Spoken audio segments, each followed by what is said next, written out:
За та бүхэнд энэ өдрийн мэнд хүргэе. Нийслэл одоо нөгөө тогтоол гаргаж байгааг бол дэмжиж байгаа.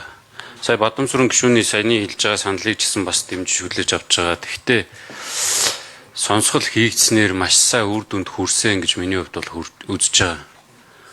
Нэг нам дангаараа хяналтгүй явхаараа яаж хулгай гардгийг л бид нар бодтойгоор энэ сонсголоор нотолж харуулсан. Нэг нам дангаараа яаж засаглаж яваад яаж хуулийн хийдэл гарч болдгийг жишээлбэл төсвийн доктортой байдлын тухай хуулийн дээр хийдэл гарч байгааг бид нар олж харж чадсан. Энийг засах ёстой.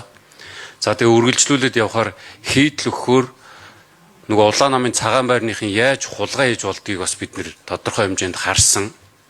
Тэгэхээр одоо үргэлжлүүлээд энэ хулгайтай яг одоо энэ тогтоолтой холбогдуулаад хэлэхэд хулгайтай нэр холбогдож байгаа хүмүүсийг зүгээр халаад энэ нь хариуцлага юмаа гэд хий хоос үлдээж болохгүй. Тэгэхээр энэ тогтоолын төсөл дээр бүр яг тодорхой заагаад хичнээн төгрөгийн хохирол хүнд учруулсан байна тэрний төлүүлээд тэгээ холбогдох хуулийнх нь хариуцлагыг хүлээх гэж бүр тодорхой зааж оруулмаар байна энэ дээр.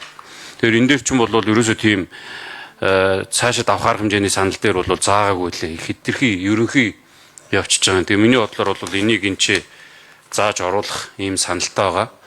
Энэ хулгайг бид нэр баг гэхгүй нийслэл дээр гэхгүй олж авч чадсан юм бол гарах үр дүн нь хэн нэгэн хуулийн хийдэл байна гэд хулгай игээд идэг байдлыг таслан зогсоох ёстой учраас энэ саналыг оруулах ийм санал байгаа.